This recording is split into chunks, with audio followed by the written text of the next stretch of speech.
am Kathy Hoffman. And I'm Don Hoffman. And we have been parishioners of St. Thomas Aquinas since 1990, so that's 31 years.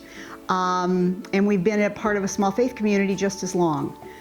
We moved here, and one of the first weekends we heard that they had the Renew program going on, which was the forerunner to small faith communities. We had been familiar with that in Ohio, where we came from, and we thought this is the perfect way to meet people, because we knew nobody in Georgia. So it was a wonderful way for us to meet people and immediately get connected with people in our parish. And you know, the rest is history. We got started and eventually became leaders, and we've had the same small faith community, give or take a few folks that have come and gone over the years, for 31 years. I think that we are a large parish, and the only community we really have developed over the years were those that people we attended the same Mass we did. And we didn't even know their names, we just knew faces. This gave us a chance to really expand and get to meet a bunch of other people. We very sincerely call them family now. During this time of pandemic, we struggled at first to figure out how we were going to get together. We miss each other when we can't see each other, and so we had to figure it out. We experimented with several online platforms, meeting platforms, until we found one that's user-friendly enough for all of our members to access.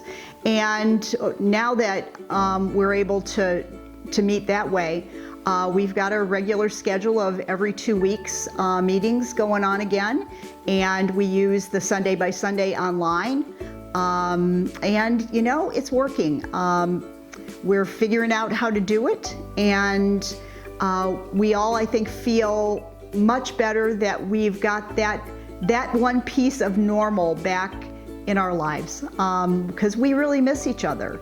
And even though it's not the same to see each other on a computer screen, it's better than nothing. And we realized how much we really enjoy being together and how much we need to be together when we weren't able to be together for a while. I think it's been very important for a number of our people who are living alone, because this has really been hard on them, pretty isolated. So it's allowed them to, as Kathy said, gets closer to becoming normal now for them. And we're back in a routine, you know, just every other week. We get together for an hour and a half, 2 hours. The only thing missing is we don't get to eat dessert afterwards.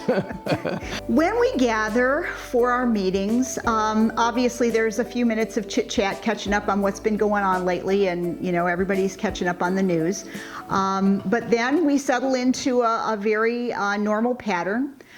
Usually we take a few minutes at the beginning of our sessions just to reflect briefly on our life since we met the last time, and where have we found God. It could be in very simple ways, it could be in big ways, but it just kind of keeps our awareness up, to keep our eyes open to see, you know, where is God at work in and out of our ordinary daily life.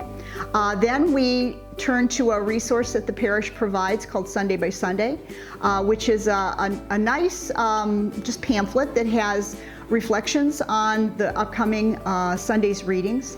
And so we take parts and kind of narrate the gospel reading for the week, and then we reflect on it. There's always reflection questions that challenge us to take the lesson of that gospel, the message of that gospel, and apply it to our own lives, so that we bring it down to what it means for a disciple to live according to this word. You know, having a busy career and doing a lot of travel and being demands of work, it was really great to be able to have once every 2 weeks that designated time where, like I said, you can get off the treadmill, stop, refocus on what's important with people you know, and then get back on that treadmill the next morning.